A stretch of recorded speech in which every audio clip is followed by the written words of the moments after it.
Thank you, Mr. Chair. Given that a number of states have spoken about Palestine directly, we have prepared 3 replies, which we will read one after the other, and we kindly ask for your indulgence in that regard. We will first respond to Israel's statement. Mr. Chair, at the outset, let us remind Israel that our name is not the Palestinian Authority, but the State of Palestine. Sure, your finance minister said at an event in Paris earlier this year, there is no such thing as a Palestinian people. And your prime minister on the 24th of September held up a map at the General Assembly entitled The New Middle East, in which Palestine was deleted and replaced entirely with Israel. But if your government is annexationist and racist, this body is not, and we ask you to kindly adhere to UN protocol and nomenclature and to show respect to all stakeholders in this room. Let us also remind the Israeli delegate that the lack of rules of procedure for this meeting does not give carte blanche to lose all sense of decorum when speaking to interlocutors in this room. To the other states and civil society in the room, let me simplify Israel's statement for you. Other than throwing insults around and making grave, baseless accusations, Israel said something that should make all of you shudder. It effectively said, I can kill any and every person in Gaza. The 2.3 million people in Gaza are either terrorists or terrorist sympathizers or human shields, and are therefore legitimate targets. Every person, according to Israel, falls into one of these 3 categories: a child, a journalist, a doctor, a UN staff, a newborn baby in an incubator. And so, according to Israel, it can kill them and then have the audacity to come to this room and tell the world with a straight face, we are acting in accordance with international law. The death of each of the over 11,350 people killed over the past month, be it children, journalists, UN staff, the sick, the elderly, according to Israel, was justified. Think about that for a moment and let it give you pause. Anyone espousing this warped logic has no shred of humanity, no sense of morality, and no knowledge of legality. But guess what? Your carpet explanation for carpet bombing will not fly. People are not fools. The people in this room are seasoned diplomats who are well-read, have a knowledge of history, and many of whom have seen your government make the same arguments during your 6 previous military aggressions on Gaza in the past 15 years. They have seen you resort to collective punishment, targeting of Palestinian children, journalists, medical staff, aid workers before. They have seen you forcibly transfer our communities, colonize our lands, demolish our homes, and evict families from their own properties since the 7th of October and for the 75 years that preceded it. They have seen your state-sponsored disinformation campaign before. Again, not fools. Don't insult our intelligence. By saying that it is acting in accordance with international law, Israel is effectively saying the UN Secretary General, the UN High Commissioner for Human Rights, the WHO, UNICEF, OCHA, UN Special Rapporteurs, the UN Independent Commission of Inquiry on the Situation, human rights organizations worldwide, disarmament NGOs worldwide, humanitarian NGOs worldwide, countless legal experts are all wrong. Everyone is lying about Israel violating international law, and we are asked instead to believe Israel, the state that is actually doing the indiscriminate killing. It is interesting that by saying even wars have rules, Israel quoted the very same UN Secretary General whose resignation it has called for because he dared to say that Israel has a history of occupying Palestinian land. The dissonance of hearing the Israeli representative talk about wars having rules as it commits genocide and breaches every rule in the book live on our TV screens is quite something.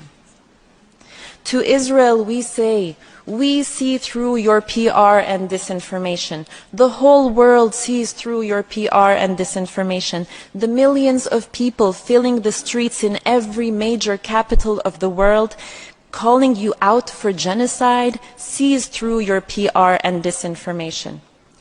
Perhaps you think that with your incendiary rhetoric, we will all forget the incitement, the declarations and acts of Israeli officials, the people you represent, to wipe out Gaza, to drop a nuclear bomb on the Palestinian people, to destroy the human animals and children of darkness.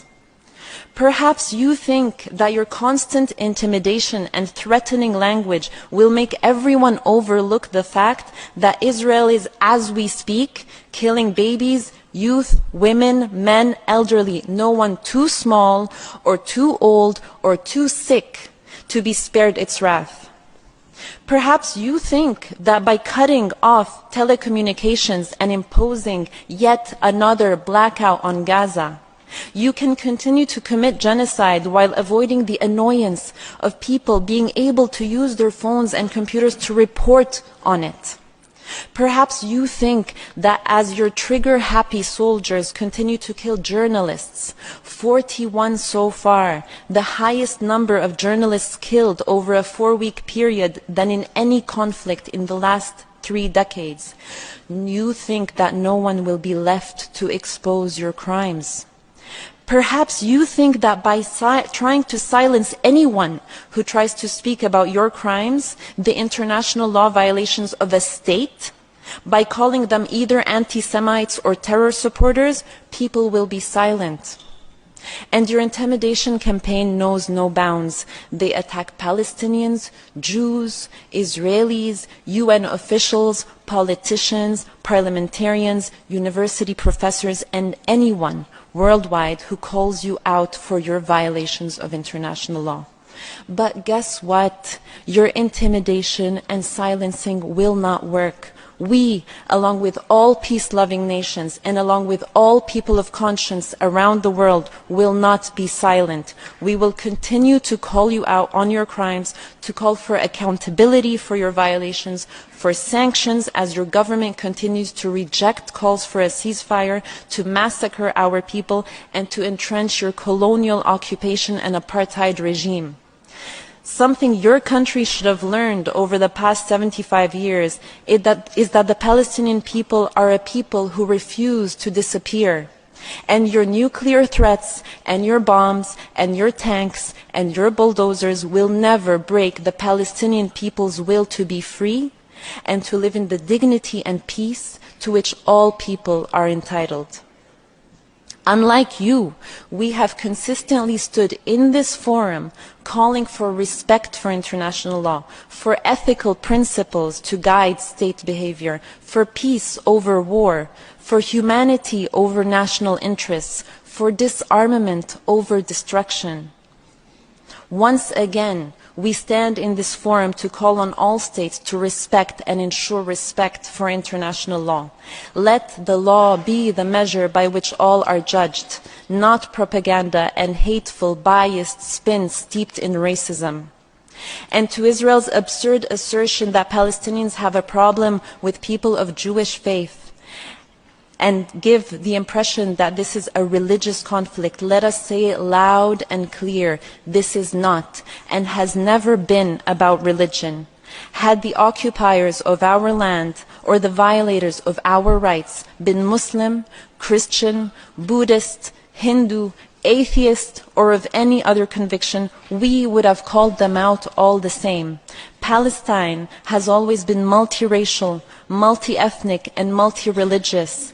People of Jewish faith have lived in historic Palestine as Palestinians for centuries. We consider them to be our brothers and sisters. And since the memory of the Holocaust has been invoked, let us also say loud and clear, we have the greatest of solidarity with both the victims and survivors of the Holocaust. It was not Palestinians that committed that horrific genocide, but the fascist forces that spawned from Europe. And it is unconscionable that a number of European leaders are again beating the drum as another genocide is now underway in Gaza. We are united with those hundreds of thousands of Jews around the world, including from organizations like Jewish Voice for Peace, If Not Now, Na'amod UK, who are calling out this genocide and chanting in the streets of New York, London, Paris, Berlin, Sydney, Toronto, and all major Western cities so that their governments can hear. Not in our name, end the genocide in Gaza. With them, we stand together to end this pain and suffering. Together, we will not allow this to happen. Never again is now.